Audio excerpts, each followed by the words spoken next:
நாளைக்கு தமிழ் வருடப்பிறப்பு. எல்லாருக்கும் தமிழ் புத்தாண்டு நல்வாழ்த்துக்கள். இந்த புத்தாண்டை வரவேற்கிறதுக்காக இன்றைக்கே வீட்டில் பூஜை பாத்திரத்தெல்லாம் விளக்கி பூஜை ரூம்லாம் க்ளீன் பண்ணிவிட்டு பாதி வேலையை முடித்து வச்சுடுவேன்.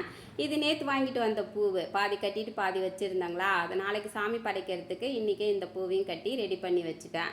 சண்டே அன்றைக்கி எப்பயுமே இட்லி மாவு அரைச்சி போட்டுருவேன். நேற்று கொஞ்சம் உடம்பு முடியலேன்னு மாவு அரைக்காமல் விட்டுட்டேன். அது என்னவோ பெரிய வேலையை நான் மிஸ் பண்ணிட்ட மாதிரி நேற்று ஃபுல்லாக ஒரே ஃபீலிங்லேயே இருந்தேன். அதுக்கப்புறம் நைட்டும் போய் படுத்துட்டேன். நைட்டு 12 மணிக்கு மேலே என்னால் ஒன்றும் முடியல. அதுக்கப்புறமா அரிசி உளுந்த ஊற வச்சுட்டு போய் படுத்தேன். இன்றைக்கி காலையில் இந்த அரிசி மாவை அரைச்சி போட்டதுக்கப்புறம் தான் எனக்கு மனசுக்கு கொஞ்சம் திருப்தியாகவே இருக்குது. இது செம்பருத்தி இலை செம்பருத்தி பூவெல்லாம் போட்டு பிள்ளைங்களுக்கு தலையில் தடவுறதுக்காக ஒரு எண்ணெய் காய்ச்சி கொடுப்பேன். எண்ணெய் காலி ஆகிட்டு 1 மாதம் ஆகிடுச்சு. இப்போ வரைக்குமே சோம்பேறித்தனத்தில் காய்ச்சி கொடுக்காமலே இருக்கிறேன்.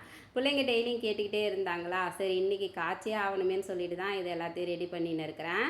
இந்த எண்ணெய் எப்படி காய்ச்சணும் அப்படின்னு சொல்லிட்டு என்னோடய செல்லம்ஸ்லாம் கண்டிப்பாக கமெண்ட்ஸில் கேட்பீங்க. இதை நான் வீடியோ எடுத்து உங்களுக்கு வீடியோ அப்லோட் பண்ணுறேன். இன்றைக்கி பெரிய பாப்பாவுக்கு நைட் ஷிஃப்ட்டு. அவங்க ஒரு ஃபங்க்ஷனுக்கு போயிட்டு சீக்கிரமாக போகணும் அப்படின்னு சொல்லியிருந்தாங்களா, அதனால் அவங்களுக்கு சீக்கிரமாகவே நானும் டின்னர் ரெடி பண்ணிகிட்டு இருக்கிறேன். இன்றைக்கி அவங்களுக்கு இட்லியும் தக்காளி சட்னியும் தான் ரெடி பண்ணி கொடுத்துருக்குறேன். வீடியோ பிடிச்சிருந்தனா லைக் பண்ணுங்கள், ஷேர் பண்ணுங்கள், கமெண்ட் பண்ணுங்கள், சப்ஸ்கிரைப் பண்ணுங்கள். Bye friends.